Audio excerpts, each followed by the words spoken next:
The crystal champagne flute in my hand felt heavier than it should have. Maybe because my fingers were trembling. Or maybe because I'd gotten used to drinking from chipped mugs in my cramped apartment, where luxury meant having both milk and sugar for my instant coffee. It was my 75th birthday, and I was sitting at my son Marcus's dining table, a massive slab of Italian marble that probably cost more than my yearly pension. The chandelier above us, a waterfall of crystal and gold, threw diamonds of light across the room, illuminating faces that suddenly looked like strangers wearing familiar masks. My sister Beatrice, who'd arrived as a surprise guest just an hour ago, set down her wine glass with a deliberate clink. She looked directly at me, her sharp businesswoman eyes cutting through the pretense of this elaborate dinner like a hot knife through butter. "Eleanor," she said, her voice carrying across the table like a judge's gavel, "tell me, are you enjoying the $500,000 trust fund Arthur left you?" The sound that followed wasn't normal silence. It was the sound of a lie crumbling, of truth demanding its due after 5 years of patient waiting. Marcus's fork clattered onto his plate, sending tiny specks of hollandaise sauce across the pristine white tablecloth. The color drained from my daughter-in-law Vanessa's perfectly made-up face like someone had pulled a plug. The grandchildren, Sophia, 12, and Tyler, 10, for once in their lives, looked up from their iPads. What trust fund?" I heard myself whisper, though the words felt like they were coming from someone else, someone who was just beginning to wake up from a very long sleep. But let me back up. You need to understand how I got here, sitting in my millionaire son's mansion, discovering that my poverty wasn't fate. It was theft. And the thief was the boy I'd raised, nursed through fevers, and loved more than my own life.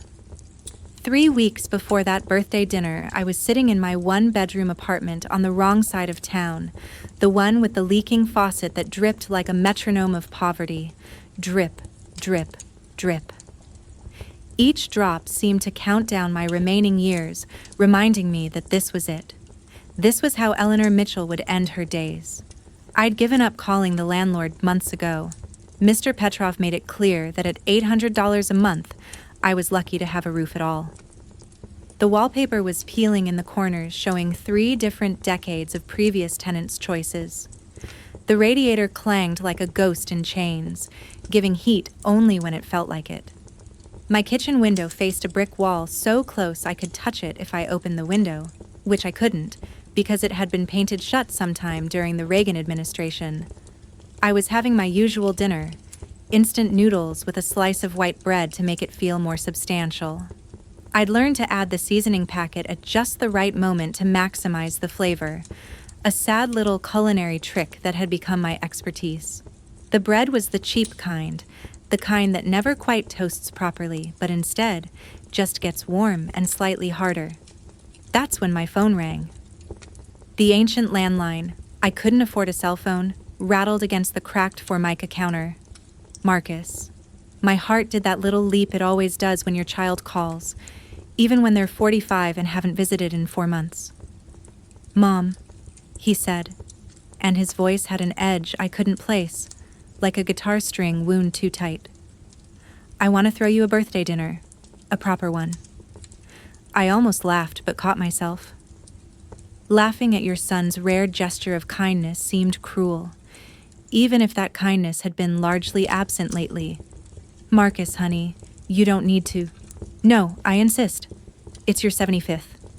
That's important." He paused, and I could hear voices in the background. Vanessa's laugh, high and tinkling like expensive wind chimes. "Hey, have you talked to Aunt Beatrice lately?"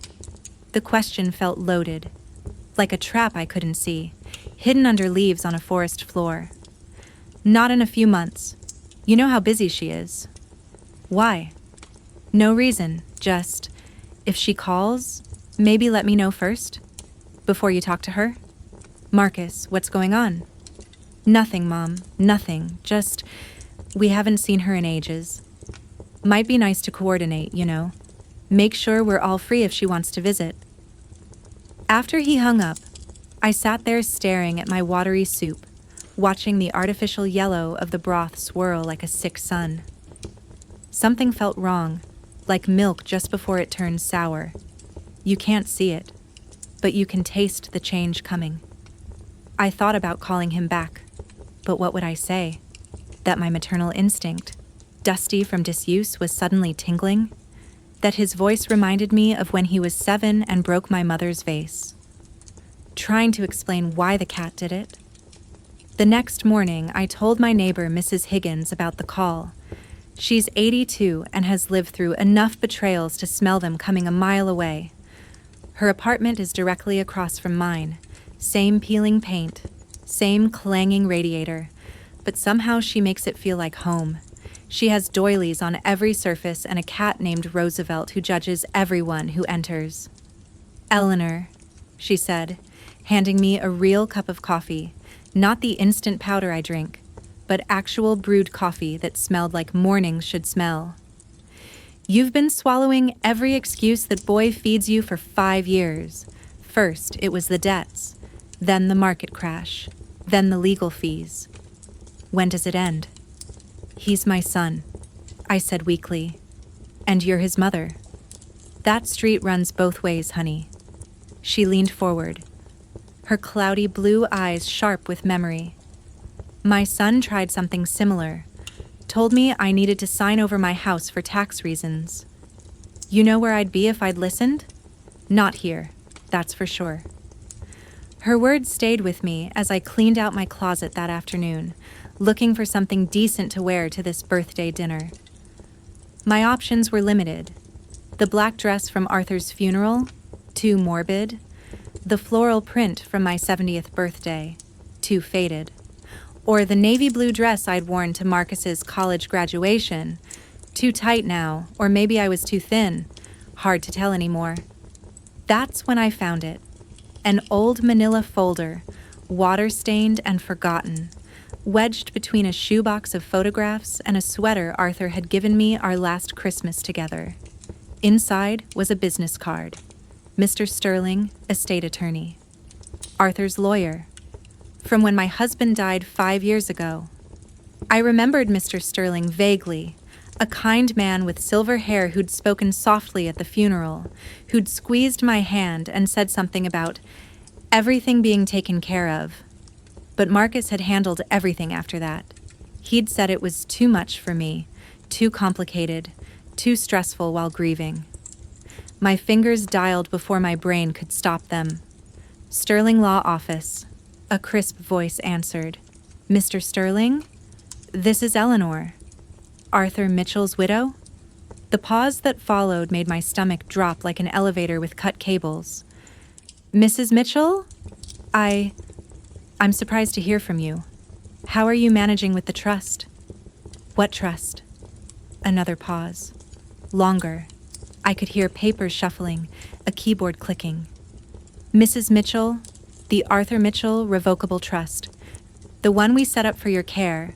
You should be receiving $4,000 monthly, plus you have access to the principal for emergencies." The room spun. I sat down hard on my bed, the springs creaking their familiar complaint. "Mrs. Mitchell, are you there?" "I don't receive anything," I whispered.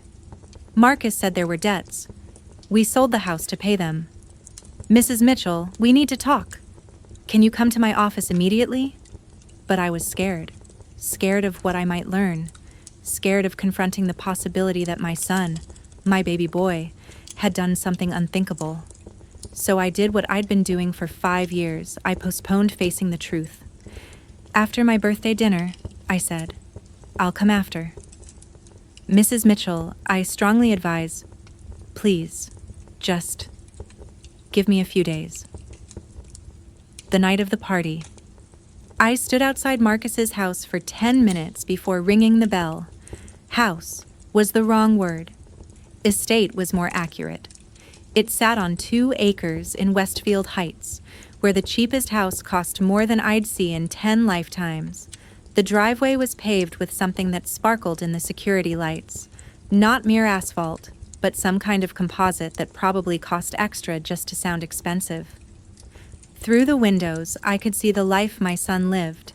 A life of casual abundance, where champagne was Tuesday night fare and problems were solved with credit cards. The foyer alone, visible through the glass doors, was larger than my apartment.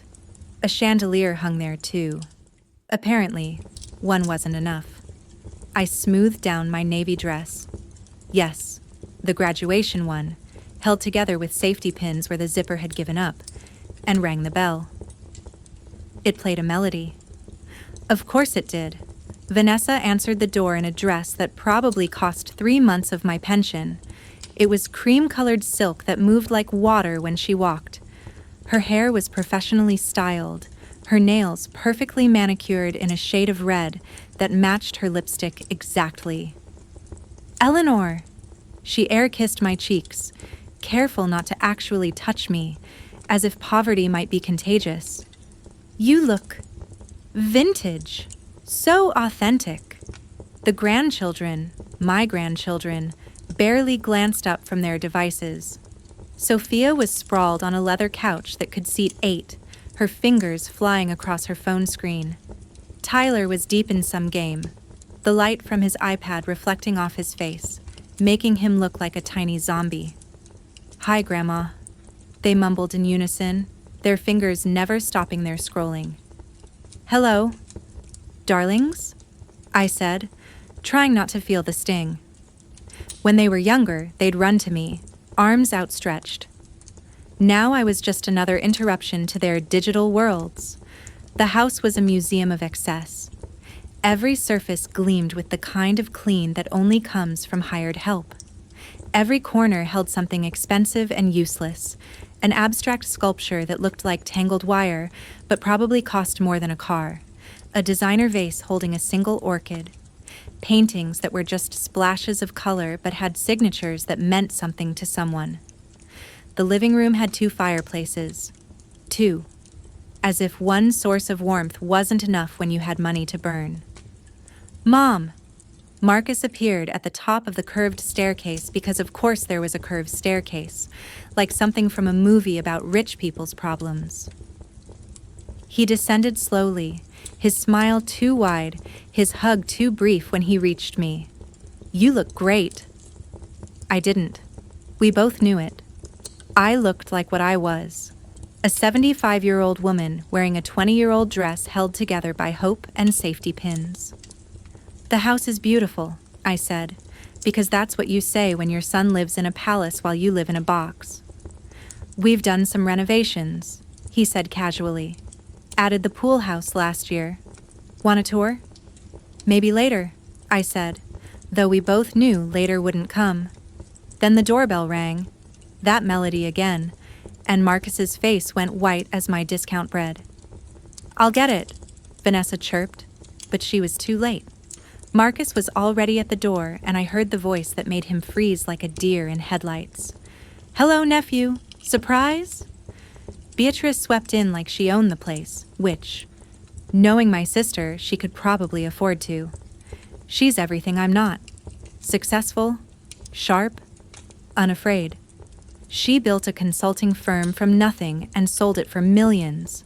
She wore a black suit that fit her like it was grateful for the privilege, and her silver hair was cut in a bob that probably required weekly maintenance at a salon I couldn't even pronounce. She hugged me tight, and I smelled her perfume, something French and confident that probably had a name like Success or I Told You So. "Eleanor, darling, you're too thin," she whispered. Then louder, "Marcus, this house is ambitious. Business must be booming?" Marcus's laugh was hollow as a chocolate Easter bunny. "Investments, you know. The market's been kind." "Has it?" Beatrice's smile was sharp as a blade. "Which markets? I'm always looking for tips." "Oh, you know. Diverse portfolio. Bit of everything." Marcus was sweating now, tiny beads forming at his hairline. "How wonderfully vague," Beatrice said, accepting a glass of champagne from Vanessa. "I love the chandelier. Waterford?" Baccarat, Vanessa said proudly. Of course it is, Beatrice murmured, her eyes finding mine. Eleanor, you must be so proud. Your son has done so well for himself. There was something in her tone, an undercurrent that made Marcus gulp his whiskey too fast and start coughing. Dinner was announced by actual chimes. We moved to the dining room, where the table was set with more forks than any meal required. The plates were bone china so thin you could see your hand through them. The napkins were cloth, monogrammed with an M that stood for Mitchell, but might as well have stood for money. The first course was some kind of soup that tasted like autumn and privilege. The kids picked at theirs, complaining in whispers that it wasn't pizza. Vanessa talked about their upcoming vacation to Greece. The yacht is already booked, and the villa has its own private beach. Marcus kept refilling his wine glass, his hand shaking slightly each time. And Beatrice? Beatrice watched everything like a hawk circling prey, occasionally making comments that seemed innocent but landed like darts. Sophia's school must be expensive, she said. Whitman Prep, isn't it? 30,000 a year? 35, Vanessa corrected, but worth every penny. And Tyler's hockey equipment, Beatrice continued. That sport's not cheap. We manage, Marcus said tightly. I'm sure you do, Beatrice said, turning to me. Eleanor, you must be so happy seeing your grandchildren have every advantage, though I'm surprised you don't see them more often. Mom's busy, Marcus said quickly. You know how it is. Do I? Beatrice's eyebrow arched. Eleanor, what keeps you so busy? I opened my mouth, closed it. What could I say? That I was busy surviving? Busy choosing between medications and food? Busy pretending that this was normal? That this distance between my son's life and mine made sense? The main course arrived, salmon with some French name I couldn't pronounce, sitting on a bed of something green that wasn't regular spinach. The fish was perfect, flaking at the touch of a fork, seasoned with things that didn't come from the discount spice rack at Dollar General. I thought about my instant noodles, about the careful rationing of seasoning packets, about the bread that never quite toasted right. I looked at my son, cutting his salmon with casual indifference, leaving half on his plate like food was infinite.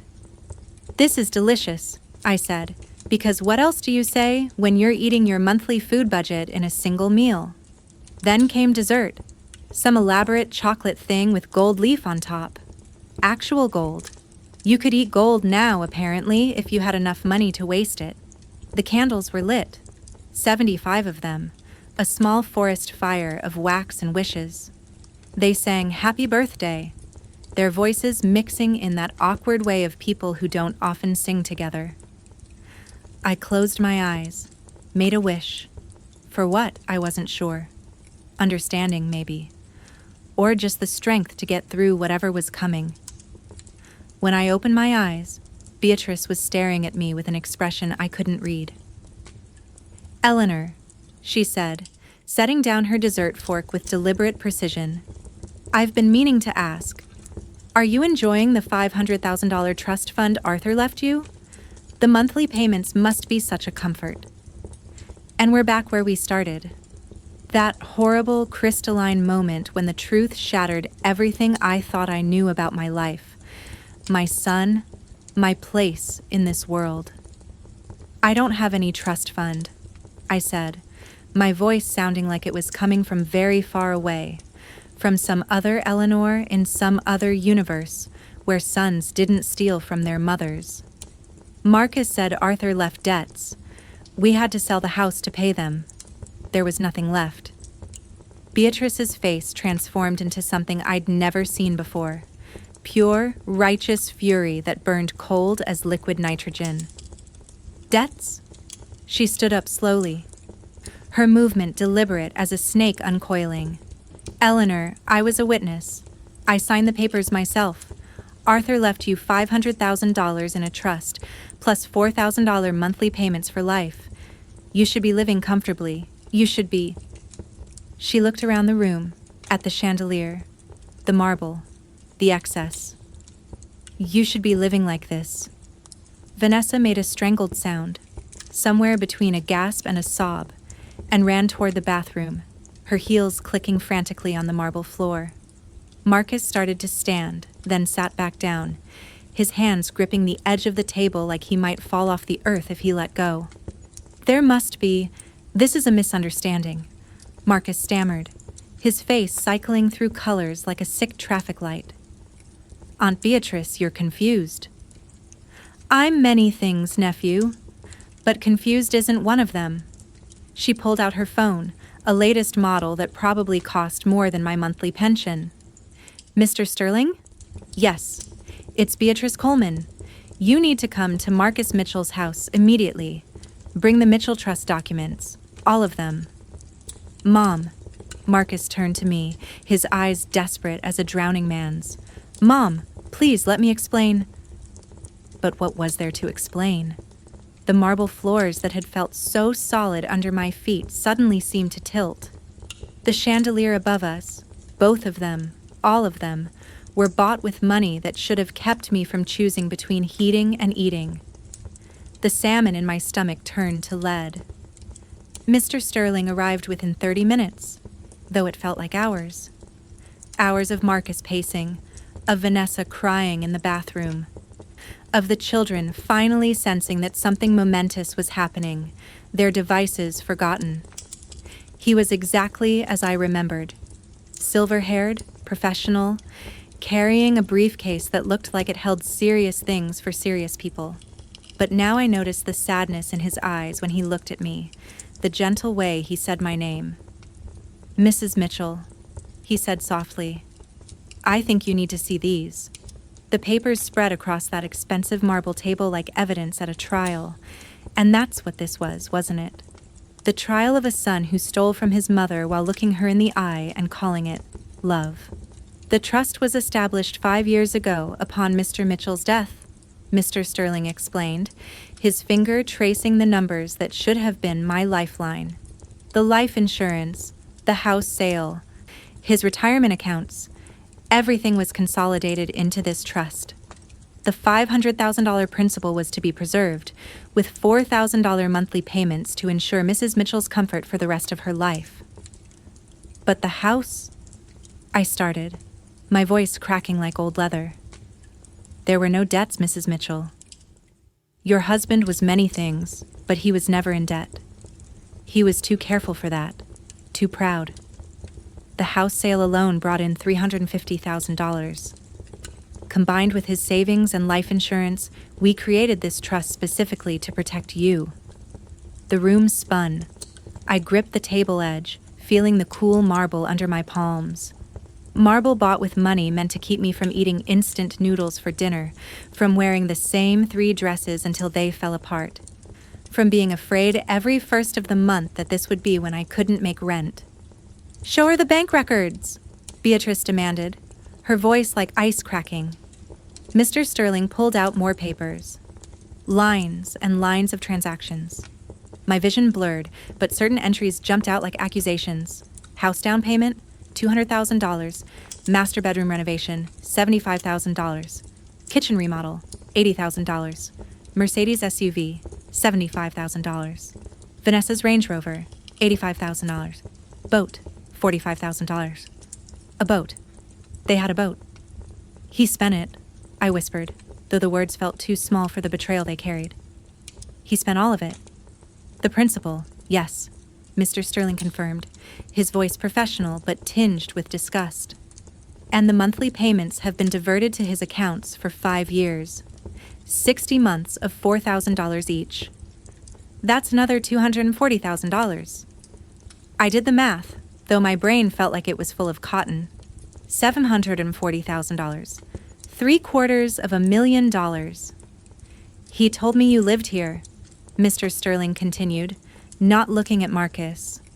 That you were part of the household, that the money was supporting you. I had no reason to doubt it. I should have verified. It's not your fault, I said, surprised I could speak at all. I looked up at my son, my baby boy, who I'd raised alone after Arthur's first heart attack left him unable to work. The child I'd gone without so he could have. The one I'd stayed up with during fevers, helped with homework until my eyes crossed, driven to hockey practice at 5 a.m. even when the car barely started and my bones ached. "You let me think I was poor?" I said, my voice growing stronger with each word. "You watched me wear the same 3 dresses. You knew I was eating noodles and bread for dinner. You knew I couldn't afford my blood pressure medication some months. You knew I was scared, terrified of being evicted. You saw me counting pennies at the grocery store, putting items back because I couldn't afford them. And all this time..." "Mom, please," Marcus started, but I wasn't done. "You invited me here twice a year. Twice, birthday and Christmas. And even then, you acted like I was a burden, an obligation. Vanessa would spray air freshener after I left, like poverty had a smell. You told the children I was busy when they asked why Grandma never visited. The children didn't need to see..." Vanessa had returned, her makeup destroyed, looking like a raccoon who'd lost a fight. "See what? Their grandmother? The woman who existed on nothing while you spent her money on marble and chandeliers?" I stood up, my legs shaky but holding. "Do you know what I wished for when I blew out those candles? I wished to understand why my son didn't love me anymore. Well, happy birthday to me. Now I know. It's hard to love someone when you're stealing from them. Guilt has a way of curdling affection." Mr. Sterling cleared his throat. "Mrs. Mitchell, you have options. We can pursue civil litigation. With damages and interest, we're looking at well over $800,000. Or criminal charges. This is elder financial abuse, a felony. Given the amount and the deliberate deception, Marcus could face 5 to 10 years in prison. Or..." He paused. "A private agreement." Marcus fell to his knees. Actually fell to his knees, like a scene from one of those telenovelas Mrs. Higgins watches. "Mom, please, I'm your son. Your only son. My only son," I repeated, tasting the words like bitter medicine. "Yes, you are. And that made it so easy, didn't it? Who else would I trust? Who else would I believe when they said Daddy left nothing but debts? Think of the children," Vanessa pleaded. "Their schools, their futures, their opportunities. Paid for with my money," I said. "Their opportunities came from my poverty. Their private schools were bought with my generic medications. Their hockey equipment was purchased while I decided which bills to pay and which to let slide." I looked at Sophia and Tyler, who were pressed against the wall like they wanted to disappear into it. Their eyes were wide, confused, scared. They were innocent in this, but they were also old enough to understand. "Your parents," I said to them directly, "stole from me, from your grandmother. They took money meant to take care of me and used it to buy this house, those cars, your things. Every luxury in your life exists because I went without." "Mom!" Marcus's voice was strangled. "They need to know," I said firmly. "They need to know what you did, so they never do it to anyone." Something inside me shifted. 5 years of being small, of feeling like a burden, of apologizing for existing. It all burned away like fog in sudden sunlight. I stood straighter, felt taller, felt like Eleanor Mitchell again instead of the shadow I'd become. "Mr. Sterling, draw up a private agreement," I said. "Here are my terms." Marcus looked up from his knees, hope flickering in his eyes like a candle about to be snuffed out. 1. You sell this house immediately. And the cars. And the boat I just learned you have. Everything bought with my money goes. 2. Every penny gets returned to the trust. Every penny. 3. You pay me an additional $3,000 monthly for the next 20 years. Consider it interest on my suffering. Compound interest on 5 years of fear and shame and hunger. 4. You move somewhere you can actually afford on your actual income. Get jobs, real jobs, not whatever fictional investments you've been claiming. Learn what it means to earn instead of steal. And 5, I looked at my grandchildren again. You tell them everything, not a sanitized version, the truth. You tell them what you did, why it was wrong, and why they should never, ever do it to anyone. You teach them that stealing is wrong, even from family, especially from family, because family is supposed to be safe. Mom, Marcus's voice broke. Those are my terms. Otherwise, we go with option 2, prison. And believe me, Marcus, after 5 years of unnecessary poverty, I have no problem watching you go. The silence stretched like a taut wire. Vanessa was sobbing quietly, her perfect face a ruin. The children were crying too, quietly, the way children cry when they realize their parents aren't heroes. Finally, Marcus nodded. Mr. Sterling had come prepared. Of course he had. Beatrice had called him, and Beatrice didn't do anything halfway. Within an hour, papers were signed, witnessed, notarized. The document was ironclad, written in language that left no room for interpretation or escape. As I stood to leave, I looked around the mansion one last time, at the marble and crystal and gold, at the life built on my bones. "Happy birthday to me," I said, and walked out into the night air that smelled like freedom. That was 6 months ago. This morning, I sat on my balcony. Yes, I have a balcony now, drinking real coffee from a ceramic mug that isn't chipped. The coffee is the good kind, the kind that makes morning feel like a gift instead of another day to endure. The apartment isn't huge, but it's mine, in a building with a doorman and an elevator that works, and windows that actually open. The sunrise paints the sky in shades of pink and gold that no amount of money could improve upon. I've discovered I love painting these sunrises, trying to capture the way light changes everything it touches. Who knew I had any talent? But then, who knew I'd ever have the time or materials to find out? The house sale returned $300,000 to my trust. It sold quickly. Apparently, even other rich people could see it was too much house for what Marcus could legitimately afford. The monthly payments flow into my account like they should have all along. The original $4,000 plus Marcus's additional $3,000. $7,000 a month. I still can't quite believe it when I check my balance. I've discovered so many things in these 6 months. I love painting. Watercolors mostly, the way the pigments bleed and blend like thoughts becoming dreams. I joined a book club where we drink wine that doesn't come from a box and discuss Proust and Patterson with equal passion. The women there don't know my full story, just that I'm recently financially recovered. They think I mean divorce. I let them. I take a pottery class on Wednesdays. My bowls are lopsided and my vases leak, but my instructor, a young man named David with kind eyes and infinite patience, says I have an authentic style. I think he means I'm consistently bad, but I'll take it. I can afford my medications now. All of them, not just the ones I absolutely can't skip. My blood pressure is down. My doctor says I look 10 years younger, though I think he's being kind. But I feel younger. I feel like I've been excavated from under something heavy. But the biggest change came last month. A social worker named Janet called. Word had gotten out about my story. Beatrice has a way of making sure justice isn't silent. And now I mentor other elderly women trapped in financial abuse. We meet every Tuesday in the community center on Maple Street.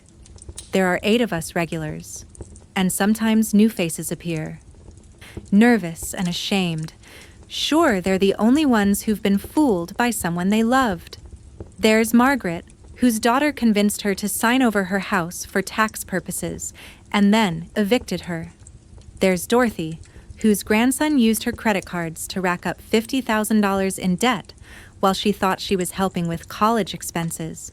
There's Patricia, whose nephew has been cashing her Social Security checks for 3 years while she lived on church charity. I teach them what Mrs. Higgins taught me. If something tastes wrong, spit it out. I teach them that love isn't measured in sacrifice, not when the sacrifice only goes one way. I teach them that it's never too late to demand justice, to demand respect, to demand the life you deserve. Marcus and Vanessa, they live in a 2-bedroom rental across town, in a building that used to be nice in the 90s. He works at an accounting firm, a real job with a real salary and real consequences if he steals. Vanessa teaches yoga at the YMCA, not the fancy studio she used to attend, but the Y, where real people go to get healthy, not to be seen in designer workout clothes. The grandchildren visit me now, really visit, not just appear at obligatory dinners. They come over after school sometimes.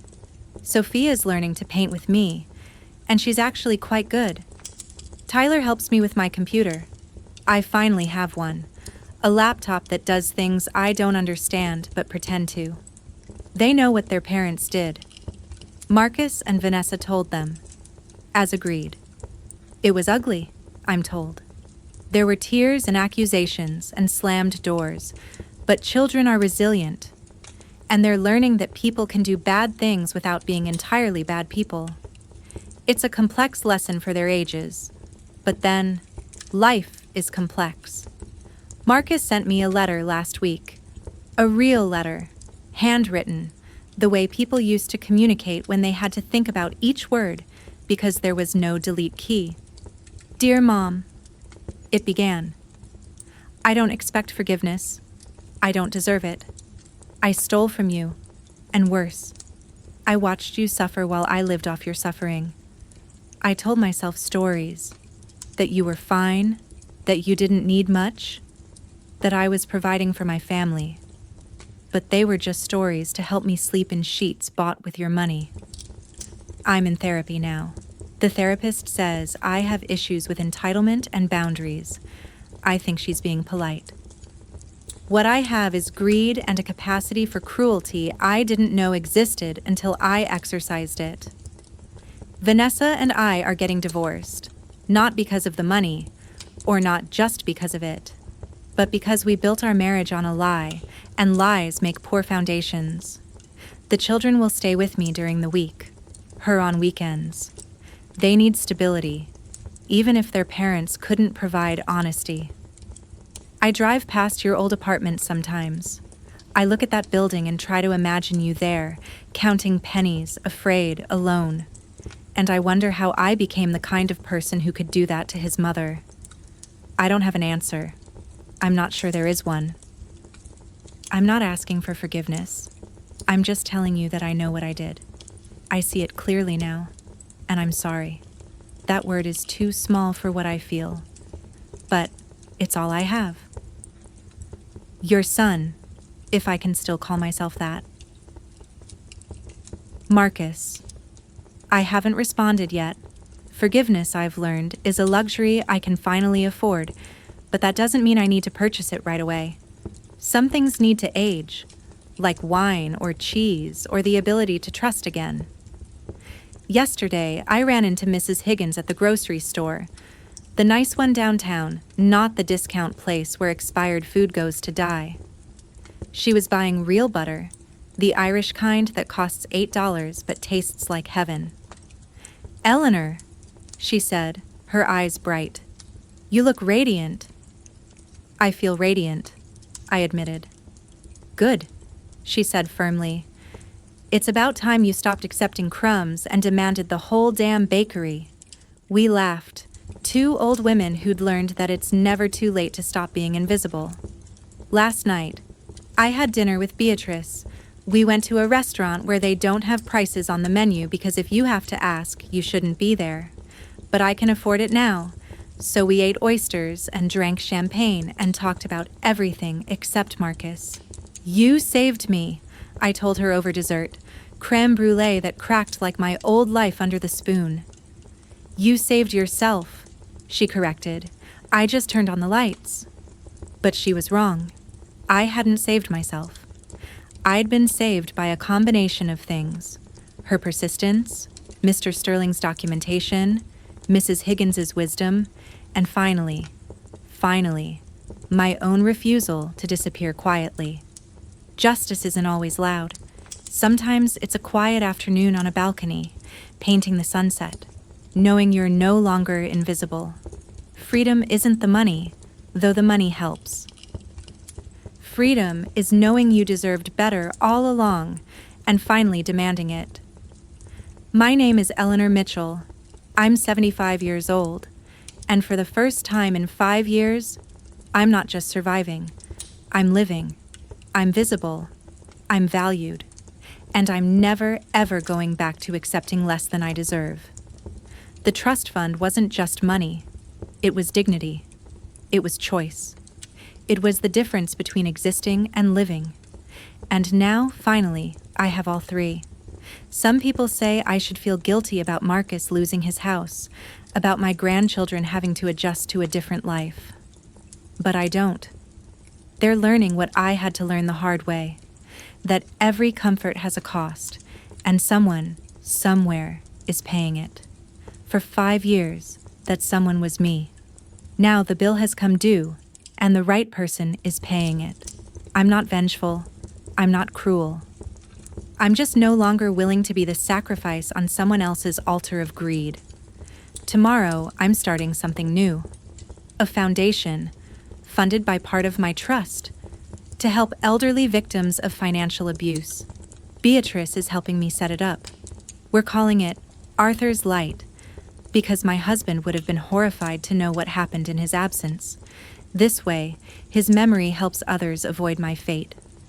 The sun is setting now, painting my little balcony in shades of gold and amber. I have a glass of good wine, not the expensive kind, but the kind I choose because I like it. I have a book waiting, and a comfortable chair, and absolutely no one expecting me to be less than I am. This is what justice looks like at 75. Not a courtroom victory or a dramatic confrontation, but a quiet evening where you finally have enough. Enough money, enough dignity, enough self-respect to never again accept crumbs when you deserve the whole bakery. My name is Eleanor Mitchell. I was stolen from, lied to, and discarded. But I am not a victim. Not anymore. I'm a survivor. And I'm finally, truly, completely free. Did you like my story? And which city are you listening from? Let me know in the comments section.